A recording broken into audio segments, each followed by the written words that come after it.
Many years ago, I almost died in a foreign country from a low blood sugar. As a type 1 diabetic, this is a reality that I live with on a day-to-day basis. Now, thankfully, things are more well-controlled now, but that event still sits with me and does give me this general feeling of uneasiness, knowing that my blood sugars could technically kill me.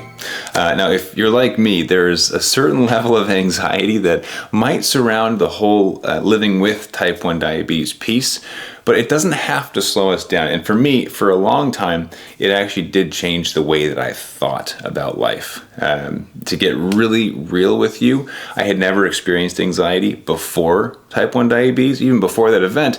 And then from that event on, for a number of years, I experienced daily panic attacks, anxiety, depression, suicidal thoughts. It got really dark really fast.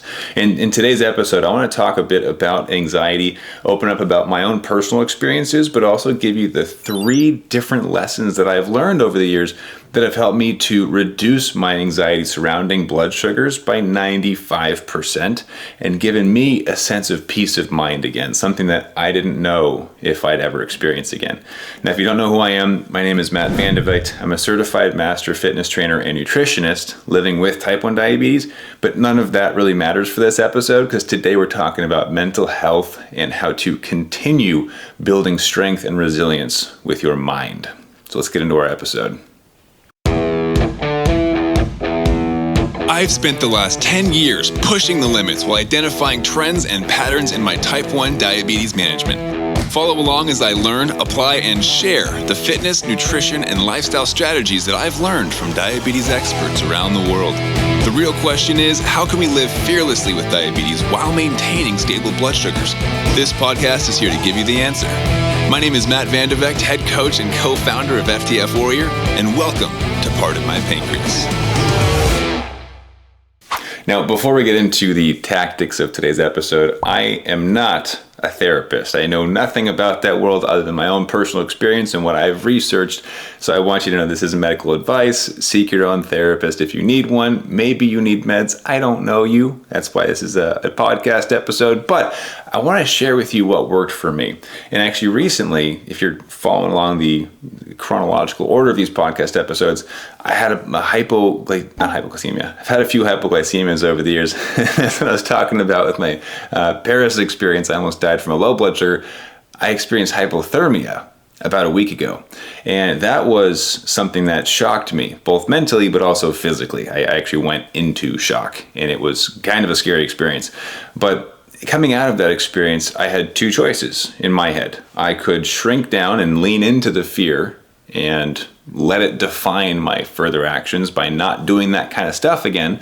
And that kind of stuff being, I'm training for a half Ironman right now, and you have to be able to swim about 1.5 miles in open water. And that's what I did. And I have to keep doing that if I want to complete that race.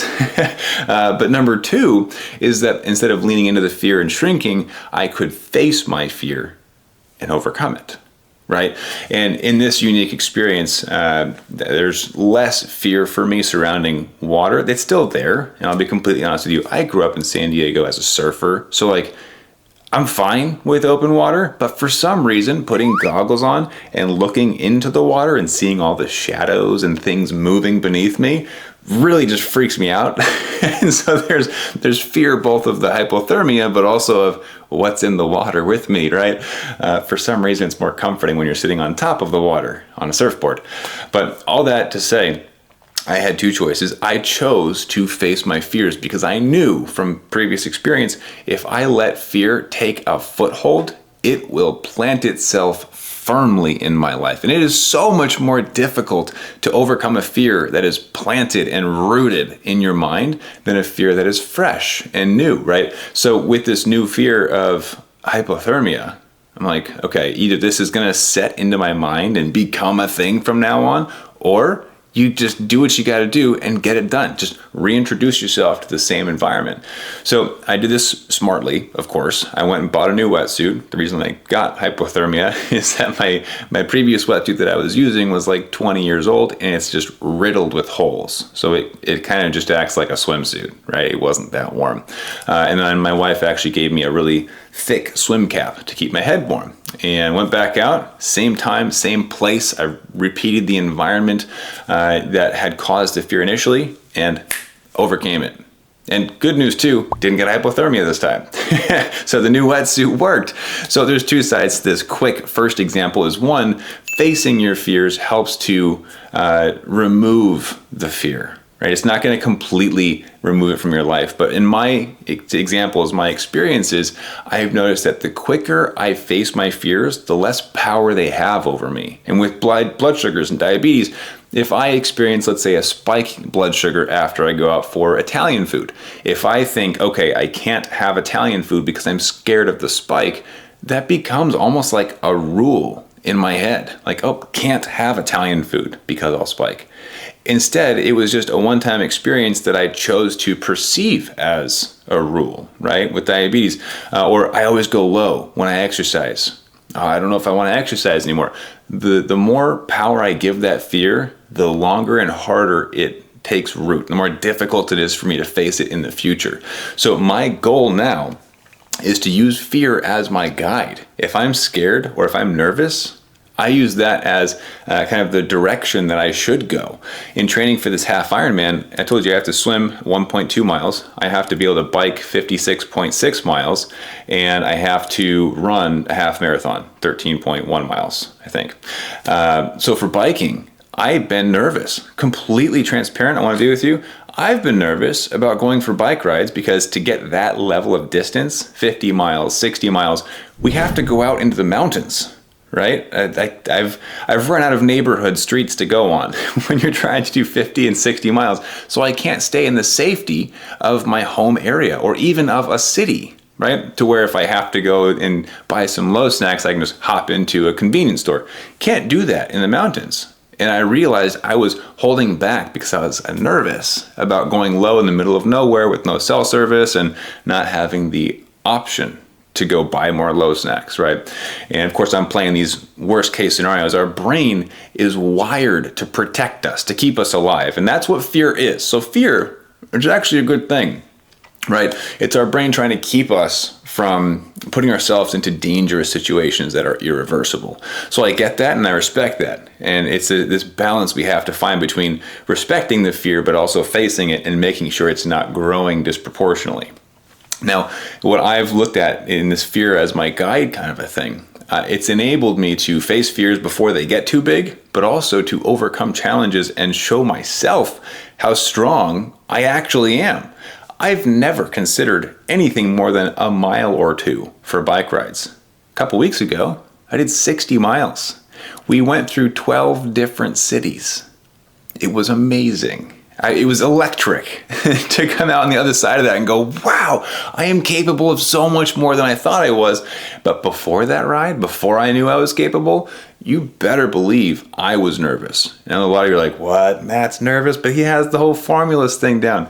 It's true, but it's still nerve-wracking to think about worst-case scenarios. And my brain, just like a lot of yours probably, loves to go to worst-case scenario and get anxious about things, right? Well, what if you go low and you don't have self-service and nobody can reach you in time because you're an hour out into the mountains? And, what if you get dropped and there's no one with you? And, It can get nerve-wracking when you consider the consequences of living with diabetes and doing things that aren't considered routine, eating the same foods all the time. But I also have this sneaking fear on the other side of the equation. And this is wrapping up our first lesson. We'll get into the next two in a sec. This sneaking fear, and this is going to sound backwards. It might even sound a little bit ridiculous to some of you. It's probably not going to resonate with most people, honestly. But I'm going to say it anyways. This is a peek into my own soul. I have a fear that the cure for diabetes is actually 5 years away. Like they keep telling us. I mean, they've been telling us that for 50 years, right? So we'll see. But I fear that the cure is around the corner and that I am passing up the opportunity to prove to myself and to others, but to myself, how strong I truly am. And what I mean by that is, right now, I have a disability. Life is more difficult for me. In completing these triathlons and eventually, pretty soon, this half Ironman, that's a feat in and of itself. Most people look at that and go, wow, you completed 70.3 miles? That's amazing. But then you tack on with type 1 diabetes. Whoa, that's incredible, right? And then you tack on with 100% time in range. That's what I'm shooting for. We'll see. But then it's like, holy cow, that's unbelievable, right?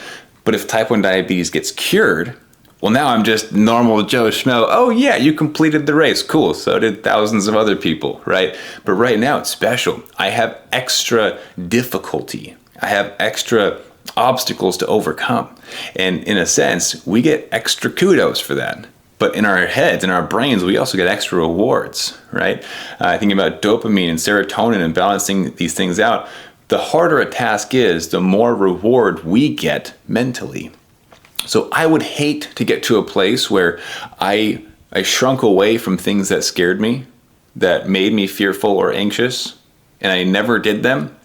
And then I get cured of type 1 diabetes, and I've lost the ability to prove to myself how strong I truly am. So instead now I look at things that I'm fearful of and think, this is my chance.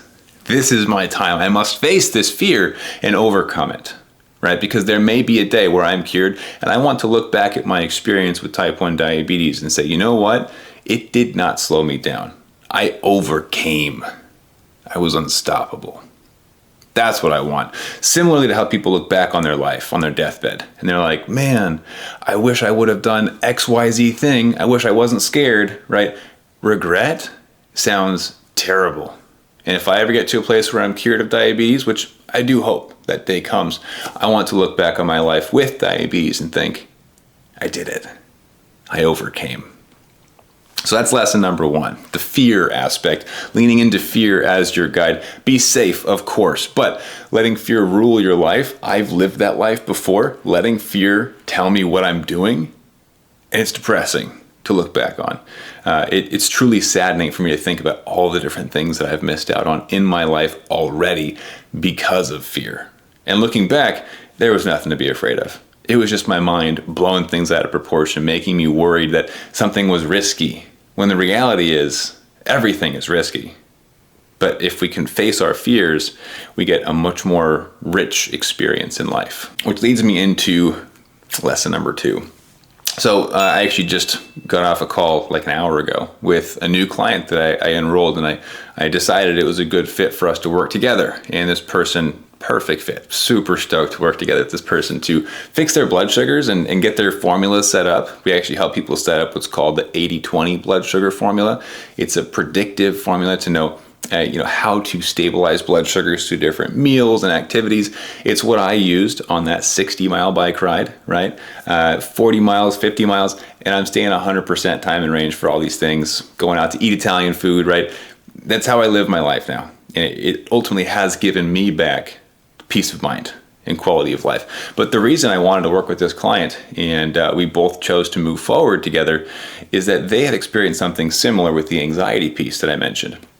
And ultimately, when looking at anxiety for me, and I shared this with my new client, I said, let me know if this resonates with you. For me, I became more anxious when I was filled with uncertainty. When I realized I didn't know if I was going to go into a low blood sugar after exercise. I didn't know if I was going to spike after a meal. And so much of the strategies were based on hope, right? Where I was like, I hope things stay stable. I hope I don't get complications. I hope I don't have another low that almost kills me, right? And realizing that a lot of my fear and anxiety with blood sugar specifically was rooted in uncertainty, I set out on a path it ended up being 2 years. I did not know it was going to take that long of daily experimentation, observation, research, documentation, and obsessing over blood sugars. But it took me 2 years to learn the ins and outs of what makes blood sugars go up and down, and studying hormones and the digestive system and activity, becoming a master fitness trainer and nutritionist along the way, right? And it was during that journey that I started to feel more certain, more confident in my own blood sugar management, that I realized if things make sense logically, then there's no room for fear to creep in as an emotion or anxiety, right? There was very little stress involved if I could predict where my blood sugars would go, which is ultimately what led into me developing the 80/20 blood sugar formula as a predictive model, right? Where I was like, I need to know where blood sugars are going to be so that I can know if I have to take action or not. Right? I can control them in the now. Take more insulin or eat more sugar, right? It's a balancing game. It's quite simple at its core. Of course, there are complexities that we don't even have to get into on this episode. But I realized that if I could remove the mystery behind blood sugar fluctuations, if I knew where they were going to go, I could take action to prevent them from doing things I didn't want them to do. And I could take action with things to keep them stable. So ultimately, that's how I maintain above a 90% time in range. And I have maintained that for almost 5 years now. And in fact, in a couple of weeks, it will have been 5 years straight maintaining above a 90% time in range. That's incredible. And that's because of the formulas, right? So lesson number 2, and I shared this with this client, this person also mentioned that resonates. And yes, the anxiety, the fear, it comes from uncertainty at its core, right? That is the cause. And if we could remove the uncertainty through a deeper understanding of how blood sugars move, why they go up and down, and of course how to predict where they're going to go, so we know how far is it going to drop. Do I need to have sugar or can I let it ride, right? Do I need to give it an aggressive correction for this rise, or is it going to level out? And am I going to be okay? So introducing more certainty and a deeper understanding of blood sugars, getting the right information, that is what helped me to get my peace of mind back. And actually, talking about mind, here's a new shirt we got printed out for our Warriors Tribe. It says Renegade Warrior. Think differently. Because we have to think differently if we expect different outcomes, right? The generic outcome for diabetics is you should maintain an A1C of 7 or less and time in range at 70% or greater. And that's like standard of care, right? Oh, just get there and you'll be fine. Which maybe it's true, maybe it's not, but I'm not okay with just being fine, right? With just good enough. That's not how I operate. I want the best for myself, but also for others. I know that the more anxious and more fearful I was, the more I said no to my wife wanting to go out for a date night, to my family inviting me out for dinner. I even said no to a free trip to Europe because I was scared.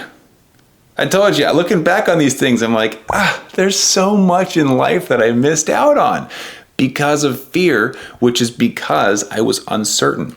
So had I been certain and confident in my blood sugar management, I would have been able to enjoy so much more of life, and everyone else connected to me would have been able to enjoy me and making memories with me as well. And I thank God that I've got this thing more figured out now. I'm not going to say it's perfect, right? Nobody's got it down perfect. But I thank God that the timing of this matched up with when I became a parent, because I get to give myself fully to my daughter now, to her attention, to making sure she has memories and making sure that diabetes isn't getting in the way of the stuff that matters, right? So lesson number 2 that I pulled apart from my experiences with diabetes and anxiety, depression, I did say suicidal thoughts. I was serious about that. I got into some pretty dark places with diabetes.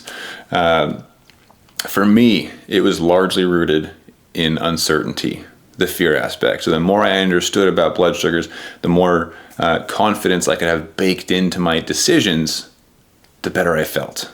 Peace of mind, more quality of life I experienced.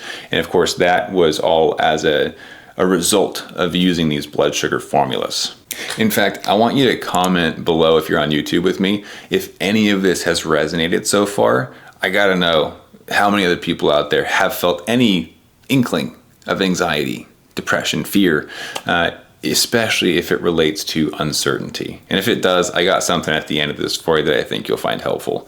But I know a lot of people I talk to have felt the same way, especially the person that I'm working with now as of this morning, where the uncertainty leads into anxiety. If we really were to evaluate it and pick it apart, why am I nervous? I'm nervous because I don't know if I'm going to go low or not, right? If I knew the lowest I was going to drop is 85 and it was not going to go lower, I wouldn't be worried, right?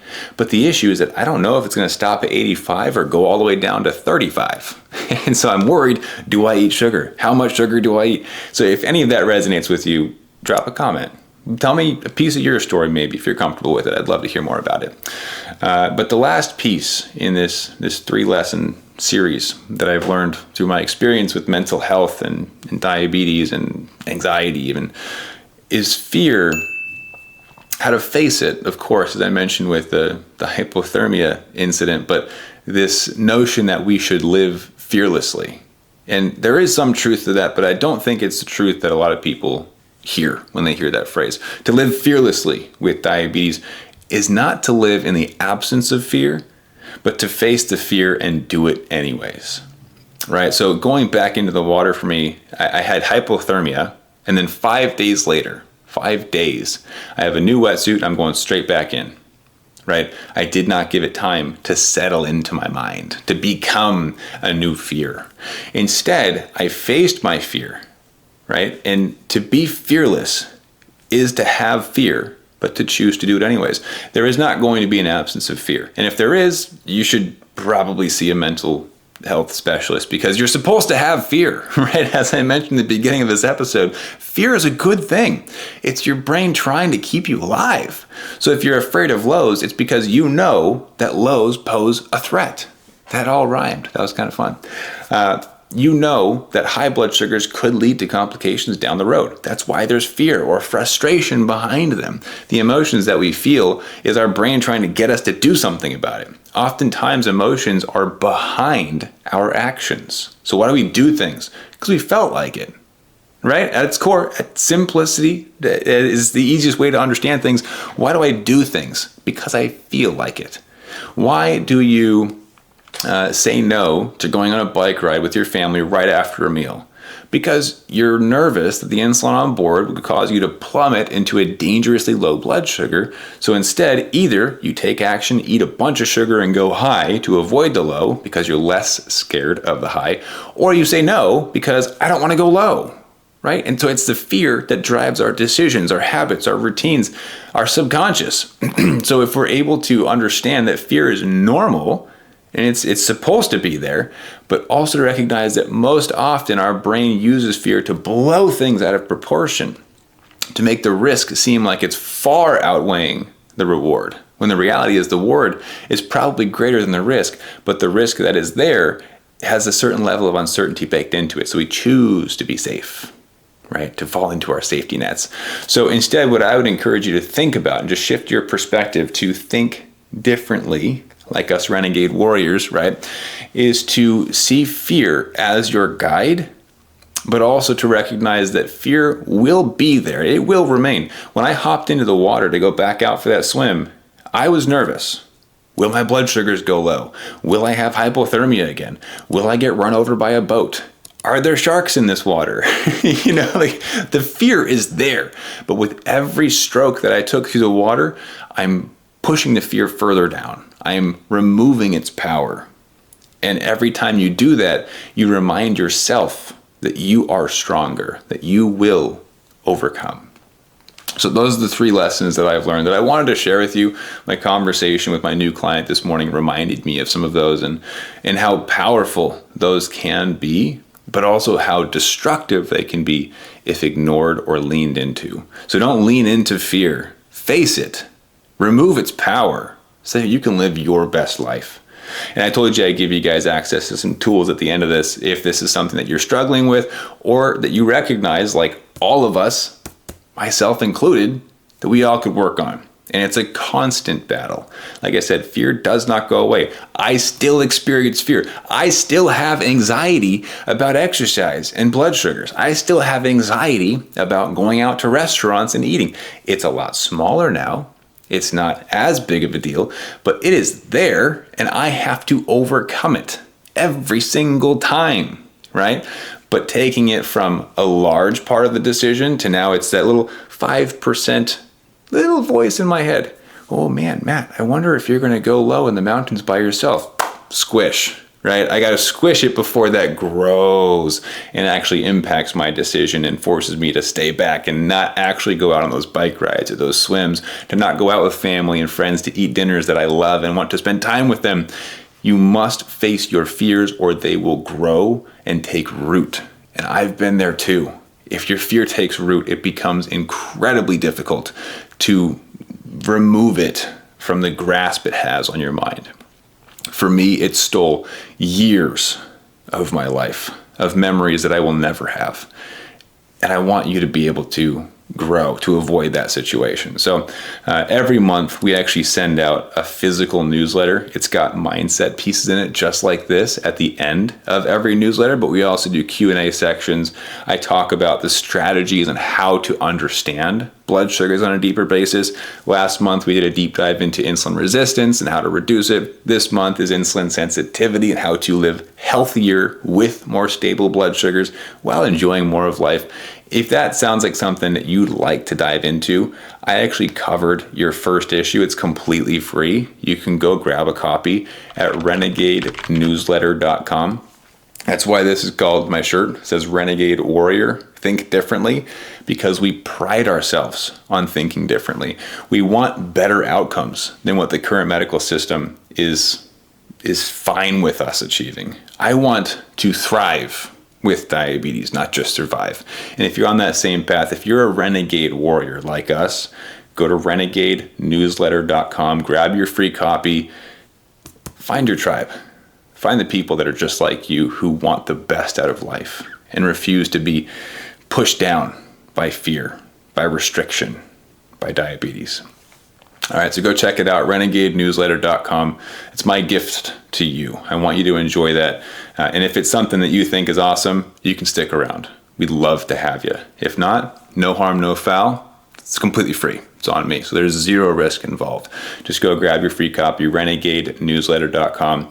And I promise you'll get at least one big takeaway, one big golden nugget per issue. It's our goal to cram as much value and entertainment into every single issue that goes out. I hope this one was helpful for you. If you think this is a message that needs to get out there and you're the kind of person that wants to help others, hit the share button, send it to somebody that you love, that you care about, that you think would benefit from this, post it in a different group that you think might use it and be able to pull some golden nuggets from it as well.